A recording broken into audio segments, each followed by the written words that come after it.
السلام علیکم ورحمۃ اللہ وبرکاتہ۔ آج ہم سورہ حج کی آیت نمبر 49 سے شروع کریں گے۔ اعوذ باللہ السمیع العلیم من الشیطان الرجیم، بسم اللہ الرحمن الرحیم۔ قل یا ایہا الناس انما انا لکم نذیر مبین۔ کہہ دیجئے اے لوگو، بے شک میں تمہارے لیے ڈرانے والا ہوں، مبین ظاہر یا کھلم کھلا۔ اسے پچھلی آیات میں اللہ تعالیٰ نے یہ ذکر کیا ہے کہ اہل کفر یہ آپ سے یہ مطالبہ کرتے ہیں کہ آپ اللہ کا عذاب جلدی کیوں نہیں لے آتے۔ تو اس کا ایک جواب اللہ تعالیٰ نے یہ دیا کہ اللہ اپنے وعدے کو ہرگز خلاف نہیں کرے گا، اور دوسرا اللہ تعالیٰ نے یہ جواب دیا یہاں کہ ان کو یہ کہہ دو کہ اے لوگو، میرا کام تو صرف ڈرا دینا ہے۔ یا ایھا الناس یہاں یعنی تمام لوگوں کو مخاطب کیا ہے، جس میں یہودی، عیسائی، مجوسی، آتش پرست، بے دین، مشرک سب ہی شامل ہیں، کہ اے لوگو، میں تو تمہارے لیے ڈرانے والا ہوں، یعنی میرا کام عذاب لے کے آنا نہیں ہے، بلکہ میرا کام عذاب سے ڈرانا ہے۔ مبین کھلم کھلا، یعنی بغیر کسی چھپنے کے اور بغیر کسی ایسی بات کے جس کی سمجھ میں نہ آتی ہو، میں بالکل واضح قسم کے طریقے سے تم کو ڈرا رہا ہوں کہ اللہ کے عذاب سے ڈر جاؤ۔ فالذین آمنوا وعملوا الصالحات لہم مغفرۃ ورزق کریم۔ پس وہ لوگ جو ایمان لائے اور انہوں نے نیک عمل کیے، ان کے لیے بخشش ہے اور رزق ہے عزت والا۔ یہاں اللہ تعالیٰ نے یہ اپنی عادت کے مطابق یہاں یہ ذکر نہیں کیا کہ میں خوشخبری دینے والا اور ڈرانے والا ہوں، بلکہ یہ ذکر کیا ہے کہ آپ ان سے کہہ دیجئے کہ میں ڈرانے والا ہوں۔ آگے اس بات کی وضاحت کی ہے کہ جو اللہ کے عذاب سے ڈر جاتا ہے اور نیک عمل کرنا شروع کرتا ہے، ان کے لیے مغفرت ہے اور رزق ہے عزت والا۔ اب یہ ڈرنے والے لوگ کون ہیں؟ یہ وہ تمام لوگ ہیں جو سورہ حج کے جتنے بھی احکامات ذکر ہوئے ہیں اور باقی قرآن مجید میں جتنے احکامات ذکر ہوئے ہیں، ان سب پر ایمان لاتے ہیں اور عمل کرتے ہیں۔ تو ایسے لوگوں کے لیے اللہ تعالیٰ نے دو وعدے کیے کہ ایک بخشش ہے اور ایک عزت والا رزق ہے۔ یعنی بعض رزق بھی ایسا ہوتا ہے جو کسی کی لان تان سن کے حاصل کرنا پڑتا ہے یا کوئی ذلت کا کام کر کے حاصل کرنا پڑتا ہے، لیکن اللہ ایمان والوں کو جنت میں جو رزق دے گا وہ رزق عزت سے حاصل ہوگا، عزت والا ہوگا اور باعزت طریقے سے اللہ تعالیٰ عطا کرے گا، کیونکہ اللہ خود بھی کریم ہے اور یہ اپنے بندوں کے لیے بھی اسی صفت کو پسند کرتا ہے۔ والذین سعوا فی آیاتنا معاجزین اولئک اصحاب الجحیم۔ اور وہ لوگ سعوا جو کوشش کرتے ہیں ہماری آیات کو معاجزین بے بس کرنے کی، عاجز کرنے کی، نیچا دکھانے کی کوشش کرتے ہیں، یہ لوگ ہیں جہنم والے۔ یعنی ایسے لوگ جو دین میں نقص نکالتے ہیں، دین میں عیب تلاش کرتے ہیں، دینداروں کو وہ یہ کہتے ہیں کہ تم ناکام ہو، ان کو ناکام سمجھتے ہیں، دنیا داری اور جہالت اور ظلم و ستم اور رشوت اور سود خوری میں وہ کامیابی سمجھتے ہیں، اور وہ کہتے ہیں کہ اللہ تعالیٰ کے یہ احکامات نعوذ باللہ اس دور میں نہیں چل سکتے، یا اس دور میں بھی وہ کہتے تھے کہ کیا ہم سارے معبودوں کو چھوڑ کر ایک معبود کو پکڑ لیں، ایک معبود ہماری ساری ضرورتوں کو کیسے پورا کرے گا۔ فرمایا ایسا کہنے اور سوچنے والوں کے لیے ان کے لیے کیا وعید ہے کہ وہ اصحاب الجحیم ہیں، جہنم والے ہیں۔ یعنی آج بھی اگر کوئی یہ سوچے کہ اللہ اکیلا ہماری ضرورتوں کو کیسے پورا کرے گا، ہمیں کسی اور کو تلاش کرنا پڑے گا، یا کسی اور کو اللہ تعالیٰ کی بادشاہت میں حصے دار سمجھے کہ یہ بھی کچھ دے سکتا ہے، تو وہ بھی اصحاب جحیم میں ہی شامل ہے۔ وَمَا أَرْسَلْنَا مِن رَّسُولٍ مِّن قَبْلِكَ مِن رَّسُولٍ وَلَا نَبِيٍّ إِلَّا إِذَا تَمَنَّىٰ۔ اور نہیں بھیجا ہم نے آپ صلی اللہ علیہ وسلم سے پہلے کوئی رسول اور نہ کوئی نبی، إِلَّا إِذَا تَمَنَّىٰ مگر جب اس نے بیان کیا، أَلْقَى الشَّيْطَانُ فِي أُمْنِيَّتِهِ تو ملا دیا شیطان نے اس کے بیان میں وسوسے کو، فینسخ اللہ ما یلقی الشیطان،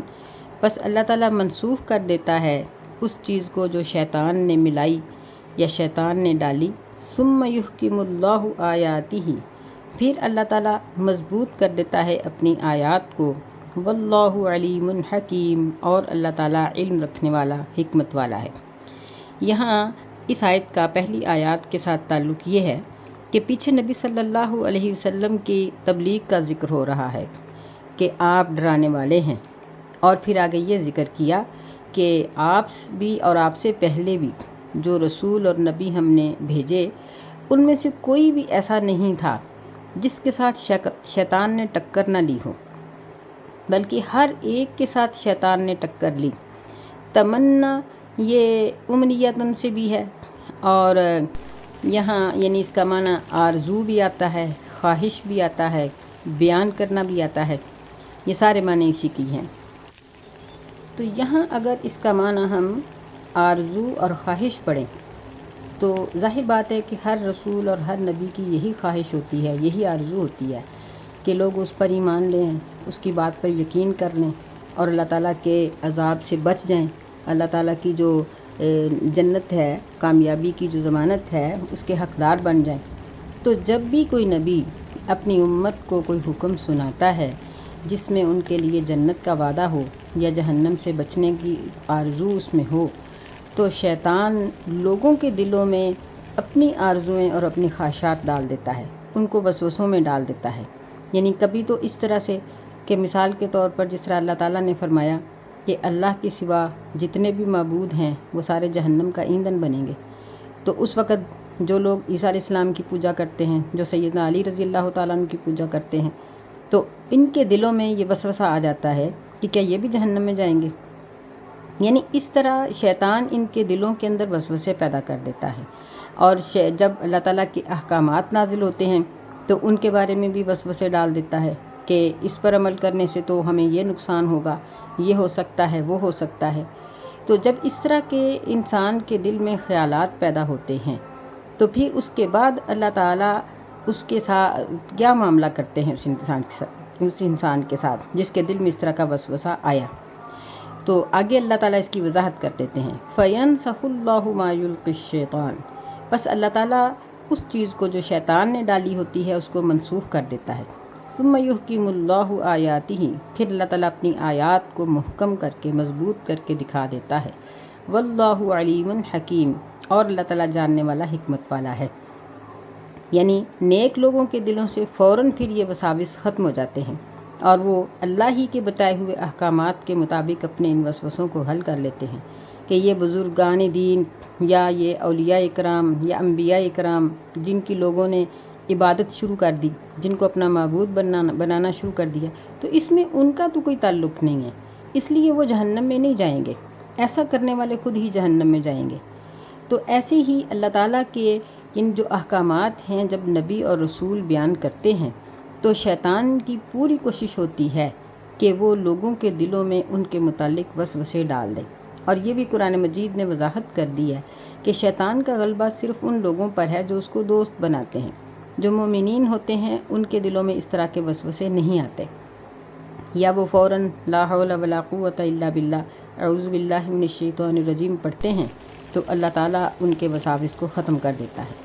لِيَجْعَلَ مَا يُلْقِي الشَّيْطَانُ فِتْنَةً لِّلَّذِينَ فِي قُلُوبِهِم مَّرَضٌ، تاکہ اللہ تعالیٰ کر دے اس چیز کو جو شیطان نے ڈالی تھی، فتنتاً، آزمائش کا سبب ان لوگوں کے دلوں میں جن کے دلوں میں بیماری ہے،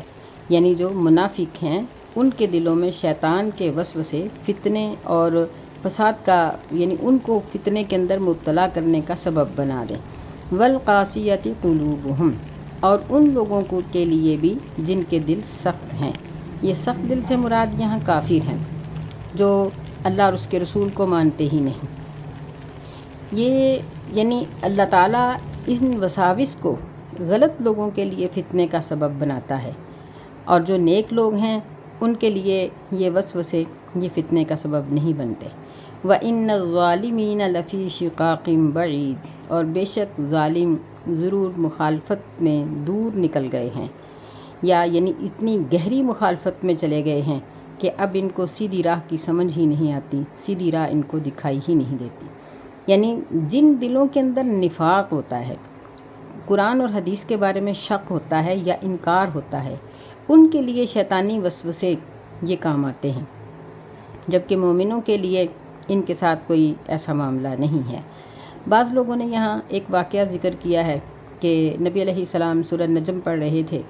تو جب آپ نے آیات پڑھیں کہ یہ لات منات عزا یہ کوئی چیز نہیں ہے، تو شیطان نے آگے یہ جملے پڑھ دیے کہ یہ تو بڑے بلند مرتبہ ہیں اور یہ یعنی ان کی سفارش قبول کی جاتی ہے۔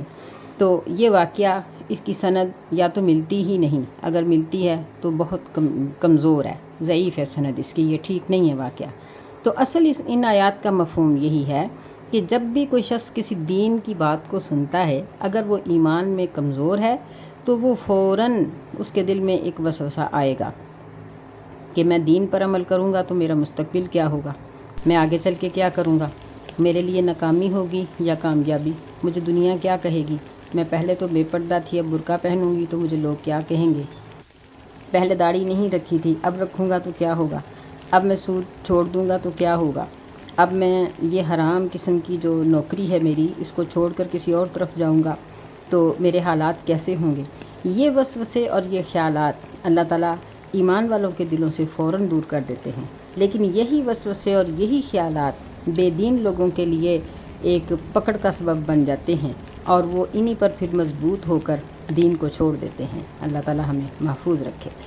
وَلِيَعْلَمَ الَّذِينَ أُوتُوا الْعِلْمَ أَنَّهُ الْحَقُّ مِنْ رَبِّكَ فَيُؤْمِنُوا بِهِ، اور تاکہ جان لیں وہ لوگ جن کو علم دیا گیا ہے کہ بے شک یہ حق ہے تیرے رب کی طرف سے، فَيُؤْمِنُوا بِهِ، پس وہ اس پر ایمان لے آئیں، فَتُخْبِتَ لَهُ قُلُوبُهُمْ، پس جھک جائیں اس کے لیے ان کے دل۔ یہاں لہو سے مراد اللہ تعالیٰ کی ذات بھی ہے اور اس سے مراد دین اسلام بھی ہے، اور دونوں ایک ہی چیز ہیں، اللہ کا ہی دیا ہوا دین ہے۔ یعنی جب یہ وسوسے پیدا ہوتے ہیں تو جو اہل علم ہیں، اب بات یہ ہے کہ اہل علم کون ہیں؟ کیا وہ لوگ ہیں جن کے پاس اسناد ہیں، جن کو ہم اپنے طور پر آج کل علماء کہتے ہیں؟ اگر ہم وہ لوگ مراد لیں پھر تو یہ بہت تھوڑے ہیں۔ تو اہل علم، اوت العلم سے مراد ہر وہ شخص ہے جس کو اللہ تعالیٰ کی وحدانیت کا یقین ہے، رسول اللہ صلی اللہ علیہ وسلم کی رسالت کا یقین ہے، وہ آخرت پر یقین رکھتا ہے، نماز قائم کرتا ہے، زکوٰۃ ادا کرتا ہے۔ وہی 5 صفات جو ہم سورۃ البقرہ کے شروع میں پڑھ آئے تھے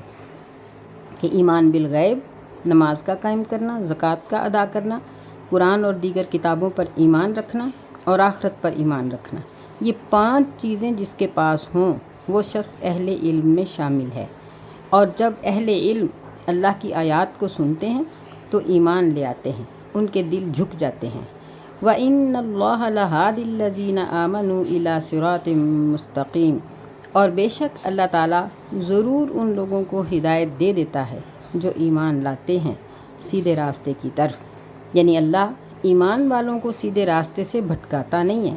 بلکہ اللہ تعالیٰ اس کی رہنمائی کرتا ہے۔ نبی علیہ السلام نے فرمایا کہ اگر اللہ تعالیٰ خود یہ بات کہتے ہیں کہ اگر میرا بندہ میری طرف 1 قدم اٹھاتا ہے تو میں اس کی طرف 2 قدم اٹھاتا ہوں، اگر وہ میری طرف چل کے آتا ہے تو میں دوڑ کے آتا ہوں اور میں اس کو اپنی رحمت کی لپیٹ میں لے لیتا ہوں۔ سبحان اللہ۔ وَلَا يَزَالُ الَّذِينَ كَفَرُوا فِي مِرْيَةٍ مِّنْهُ حَتَّىٰ تَأْتِيَهُمُ السَّاعَةُ بَغْتَةً، اور ہمیشہ ہی کافر لوگ فی مریتن شک کرنے والے رہیں گے یا شک میں رہیں گے اس کے بارے میں، یہاں تک کہ ان کے پاس قیامت آ جائے، بغتتاً اچانک، او یأتیہم عذاب یوم عقیم، یا ان کے پاس عذاب آ جائے ایسے دن کا جو بانجھ ہے، منحوس ہے، یعنی جو بے برکت ہے۔ یعنی عذاب کے آنے تک یا قیامت کے آنے تک کفر کرنے والے، انکار کرنے والے لوگ شک ہی کرتے رہیں گے، ان کو یقین نہیں ہو سکتا۔ الملک یومئذ للہ، بادشاہت اس دن صرف اللہ کے لیے ہوگی، یحکم بینہم، وہ ان کے درمیان فیصلہ کرے گا۔ یعنی جس دن ان کی موت آئے گی یا جس دن عذاب آئے گا یا جب قیامت قائم ہوگی تو ہر حالت میں حکومت صرف اللہ کی ہے اور صرف وہی ان کے درمیان فیصلہ کرے گا۔ وہاں کسی اور سے ان کا فیصلہ نہیں ہو سکے گا۔ فالذین آمنوا وعملوا الصالحات فی جنات النعیم، بس لیکن وہ لوگ جو ایمان لائے اور انہوں نے نیک عمل کیے وہ تو نعمتوں والی جنت میں ہوں گے۔ والذین کفروا وکذبوا بآیاتنا فاولئک لہم عذاب مہین، اور وہ لوگ جنہوں نے کفر کیا اور انہوں نے ہماری آیات کو جھٹلا دیا، بس یہ لوگ ایسے ہیں کہ ان کے لیے رسوا کرنے والا عذاب ہے۔ یعنی عذاب میں صرف درد اور تکلیف ہی نہیں بلکہ ذلت اور رسوائی بھی ہے، اور ایمان والوں کے لیے اور عمل صالح کرنے والوں کے لیے نعمتوں بری جنت ہے۔ اللہ تعالیٰ نے یہاں دونوں قسم کے لوگوں کا تذکرہ کر دیا۔ والذین ہاجروا فی سبیل اللہ ثم قتلوا او ماتوا، اور وہ لوگ جنہوں نے اللہ کی راہ میں ہجرت کی پھر وہ قتل کر دیے گئے یا وہ طبی موت فوت ہو گئے۔ لَيَرْزُقَنَّهُمُ اللَّهُ رِزْقًا حَسَنًا، ضرور اللہ ان کو رزق دے گا، رزق حسنہ، اچھا رزق۔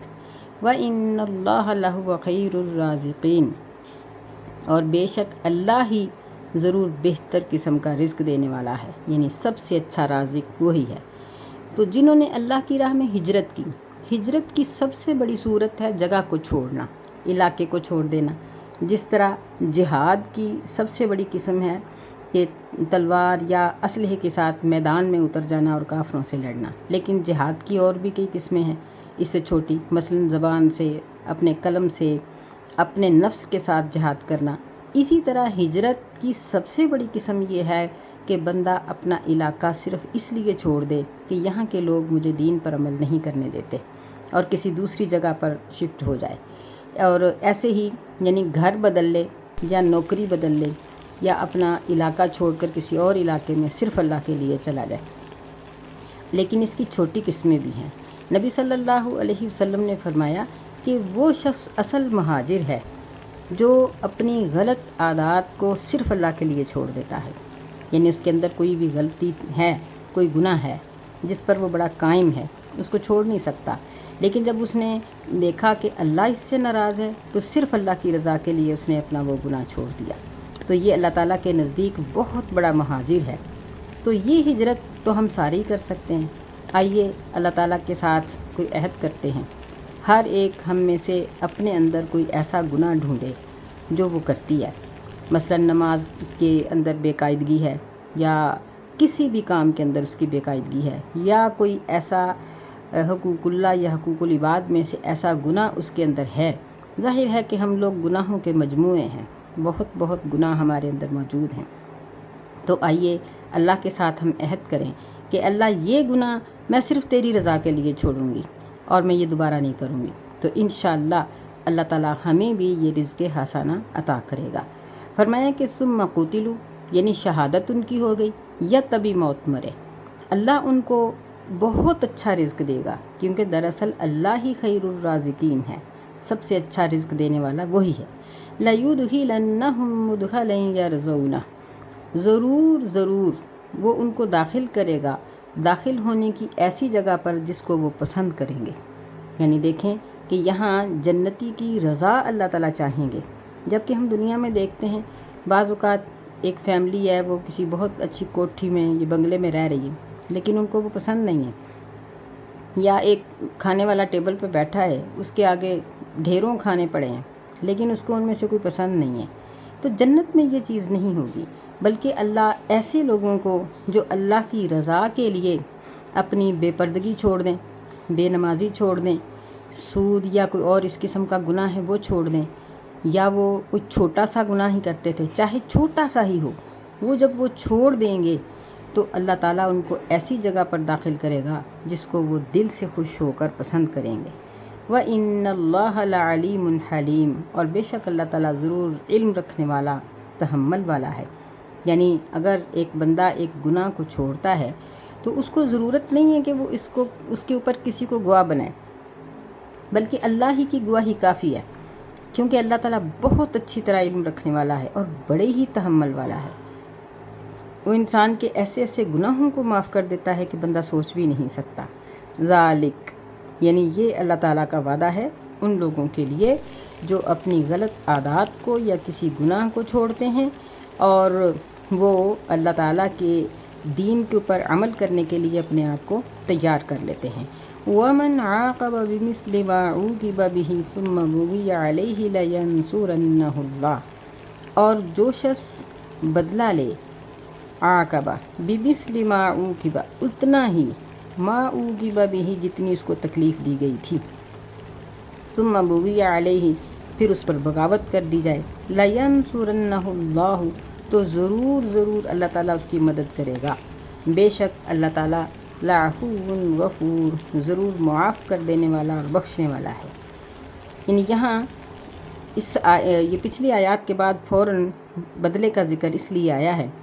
کہ بعض اوقات انسان کسی دوسرے شخص کے متعلق کسی گناہ کے اندر مبتلا ہوتا ہے جو اس کی کسی غلطی کا سبب ہے، تو اگر کسی کا ظلم ہے تو اس ظلم کو برے طریقے سے اس کا بدلہ لینے کی کوشش کرتا ہے، غلط طریقے سے بدلہ لینے کی کوشش کرتا ہے، تو یہ اس کے لیے درست نہیں ہے۔ اگر وہ اس طرح سے بدلہ لے گا تو خود گناہگار ہو جائے گا، بلکہ اپنے ظالم سے اس طریقے سے بدلہ لے جس طرح اللہ کا دین کہتا ہے،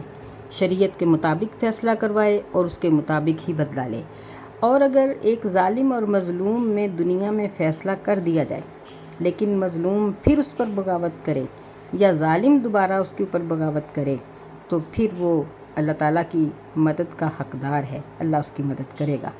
ذَلِكَ بِأَنَّ اللَّهَ يُولِجُ اللَّيْلَ فِي النَّهَارِ وَيُولِجُ النَّهَارَ فِي اللَّيْلِ، یہ اس لیے کہ بے شک اللہ تعالیٰ وہ ذات ہے جو داخل کرتا ہے رات کو دن میں اور داخل کرتا ہے دن کو رات میں، وَأَنَّ اللَّهَ سَمِيعٌ بَصِيرٌ، اور بے شک اللہ تعالیٰ سننے والا دیکھنے والا ہے۔ یعنی اللہ نے یہاں اپنی قدرت کاملہ کا ذکر کیا کہ رات دن کا چھوٹا بڑا کرنا، یا جس طرح بعض علاقوں میں رات ہی بہت لمبی ہے، بعض علاقوں میں دن بہت لمبے ہیں، بعض علاقوں میں ہمیشہ سردی رہتی ہے، بعض علاقوں میں ہمیشہ گرمی رہتی ہے، یہ سب موسموں کے تغیرات اور دن رات کے تغیرات، یہ سائنس بھی اس بات کو تسلیم کرتی ہے کہ اللہ کے سوا یہ کسی اور کے ہاتھ میں نہیں۔ تو اس لیے اللہ تعالیٰ نے اپنی بہت بڑی قدرت کا یہاں ذکر کیا ہے کہ جو اتنی بڑی قدرت کا مالک ہے وہ بندوں میں انصاف کرنے پر بھی قادر ہے۔ ذَلِكَ بِأَنَّ اللَّهَ هُوَ الْحَقُّ، یہ اس لیے کہ بے شک اللہ ہی حق ہے، یعنی اسی کی بادشاہت اور اسی کی حکومت برحق ہے۔ وَأَنَّ مَا يَدْعُونَ مِن دُونِهِ هُوَ الْبَاطِلُ، اور بے شک جس کو وہ اللہ کے سوا پکارتے ہیں وہ سب باطل ہے۔ وَأَنَّ اللَّهَ هُوَ الْعَلِيُّ الْكَبِيرُ، اور بے شک اللہ تعالیٰ وہی بلند مرتبہ اور بہت ہی بڑا ہے۔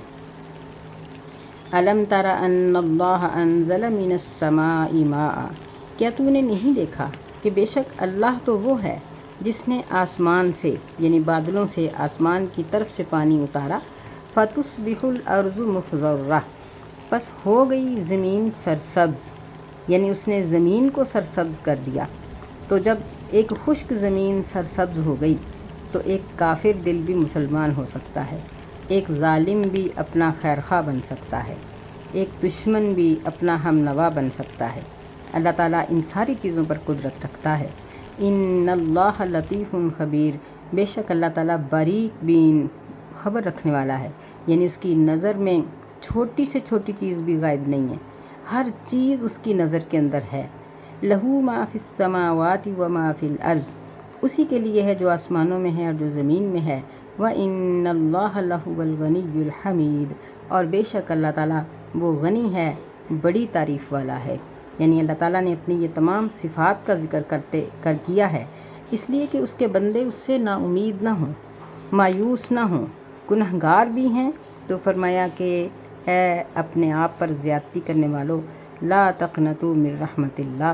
اللہ کی رحمت سے نا امید نہیں ہونا چاہیے۔ اگر ہماری عمر کتنی بھی ہو چکی ہے، فرض کر لیں کوئی 70-80 کے پیٹے میں بھی ہے، تو وہ یہ نہ سوچے کہ اب مجھے توبہ کرنے کا یا اب نیکی کرنے کا مجھے کیا فائدہ ہوگا، نہیں، بلکہ اللہ کا حکم جب بھی سنیں، اپنے گناہ پر جب بھی ہمیں خبر ملے، ہمیں چاہیے کہ ہم فوراً اپنے گناہ کو چھوڑیں اور اللہ تعالیٰ کے حکم کو اپنا لیں۔ اللہ ہر عمر میں ہر وقت میں معاف کر دینے پر قادر ہے۔ اللہم انا نسألک العفو والعافیۃ فی الدنیا والآخرہ۔ آمین۔ السلام علیکم ورحمۃ اللہ وبرکاتہ۔